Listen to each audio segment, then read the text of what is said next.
This is a Bradley infantry fighting vehicle. And these are scenes of this vehicle participating in real combat operations in the Donetsk region. You can see a Russian APC moving towards the Bradley, as if it owns the road. The Bradley crew opens devastating fire on the enemy vehicle, forcing the Russian APC to swerve onto the roadside. Just look at the minimal distance in this head-on confrontation.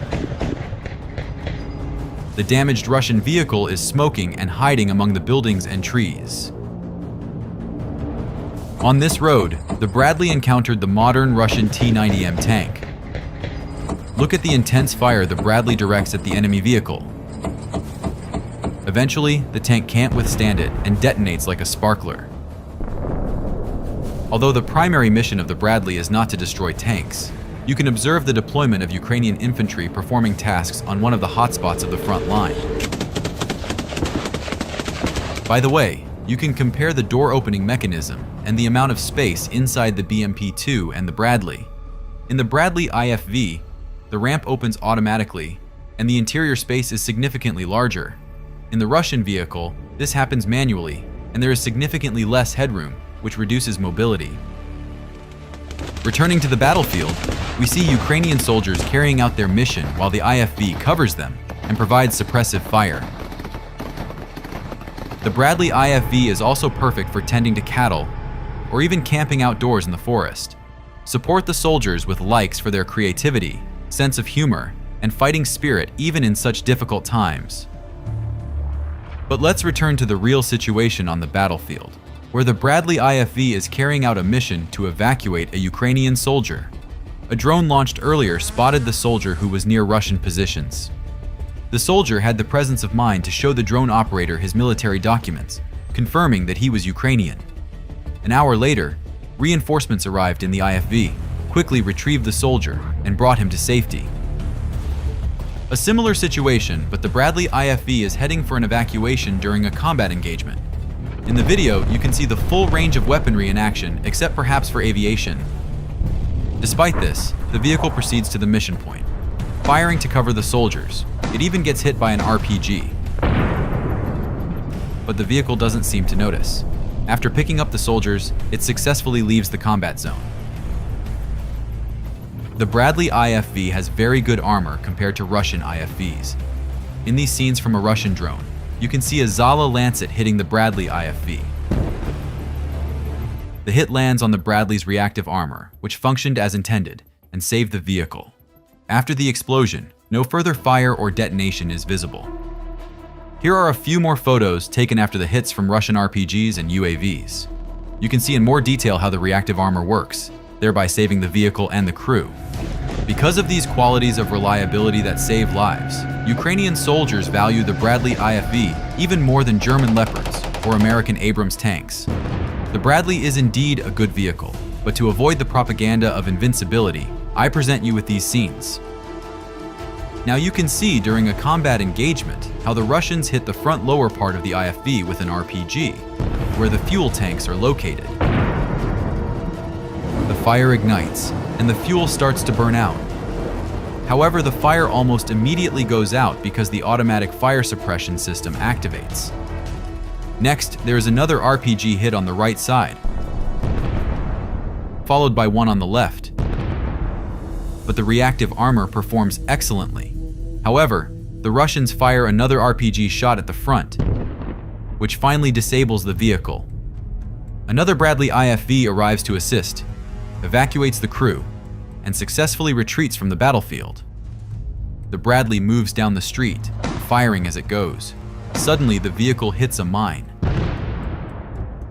Although there's no detonation, it can no longer move. The Ukrainian soldiers fire off all their ammunition and abandon the vehicle. Despite losing the machine, it saved the most important thing, the soldiers. In these scenes, you can see the aftermath. The exterior of the vehicle is damaged, the track is destroyed, but the crew remains unharmed. Not only is the protection at a high level, but the combat capabilities of the Bradley are also top-notch. It is equipped with night vision devices and various types of weaponry. Here are probably scenes you haven't seen before. A nighttime duel between a Russian T-80 tank and a Bradley IFV. The Ukrainian crew fires a Tau anti-tank missile, which hits the tank directly and destroys it.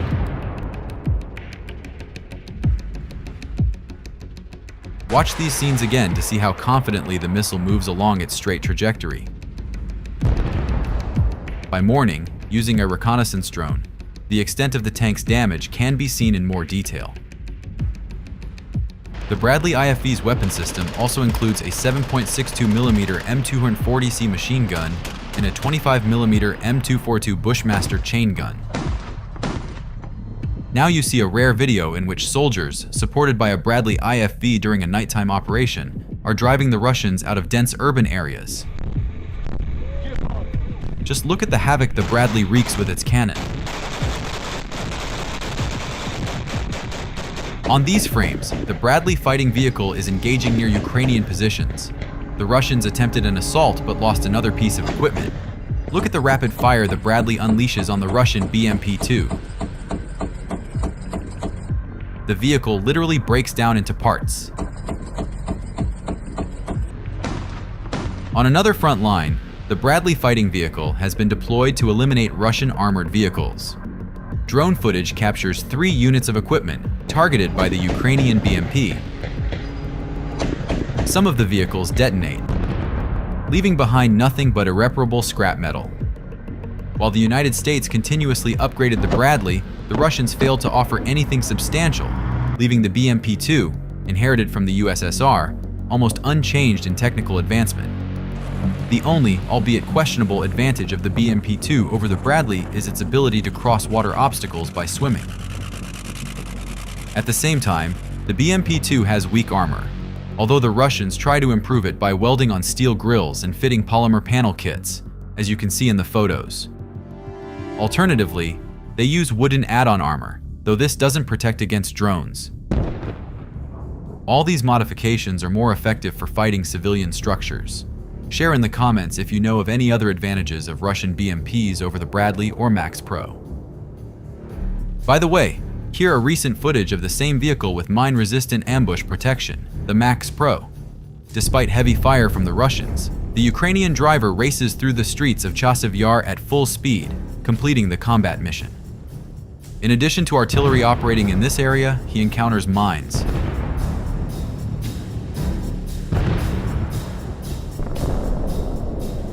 Despite everything, the Max Pro continues moving past a large amount of destroyed equipment on the roadside.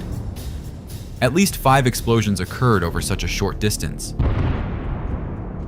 But the vehicle didn't fail, and allowed the logistic combat mission to be successfully completed. Another video of a mission involving the Max Pro. The vehicle moves off-road when suddenly, an artillery shell falls just 10 meters away. The crew continues moving through the constant artillery barrage, but they are lucky as the shells land near the road.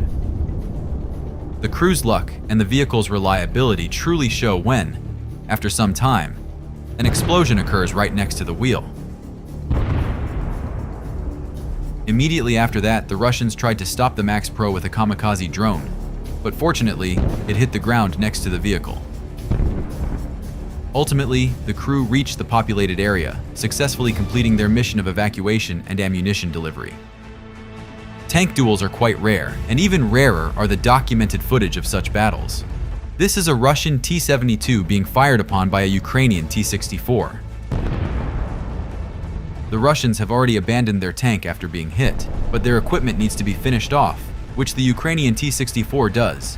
The footage shows Russian soldiers from fortified positions nearby, trying to hit the Ukrainian tank. They don't succeed, and meanwhile, the Ukrainian tank lands a precise shot that finally destroys the T-72. The mission is completed, and the T-64 begins to retreat. Finally, the Russians fire an anti-tank missile in an attempt to destroy the tank, but it hits the ground and ricochets away from the vehicle. In the ruins of a former village, a clash between a Ukrainian T-64 and a Russian T-72 tank unfolds. The Ukrainian tank fires a shell that instantly detonates the ammunition. He makes another confirming shot. The correction drone confirms the complete destruction of the T-72. And the Ukrainian tank begins to retreat while engaging possible enemy strongholds in parallel. Here are shots from the early days of the war when Russian soldiers underestimated the importance of drones. They tried to hide their tanks among civilian buildings. While they were parking their vehicles, Ukrainian artillery deployed their cannons. Shot fired. A direct hit shatters the vehicle into pieces. Another shot. The second tank detonates as well. What remains of the vehicle starts burning down to bare metal. Since then, much has changed. Tanks have ceased to be ordinary and have transformed into tortoises and Frankensteins. One of these specimens was captured almost intact by the Ukrainian military. You can see in the drone footage how a few bomb drops forced the tank to stop, after which the soldiers suddenly surrounded it, leaving the Russians no choice but to surrender. You can see the tank being successfully driven to a safe location, where it will be studied in more detail later. Unfortunately, or perhaps fortunately, after a thorough inspection of the tank, nothing supernatural was found under its armor. Only the expected electronic warfare systems, positioned around the perimeter beneath the metal plates, and equipment that had been installed at the factory during the Soviet Union era were discovered. Thank you for watching. I hope you enjoyed the video. See you next time.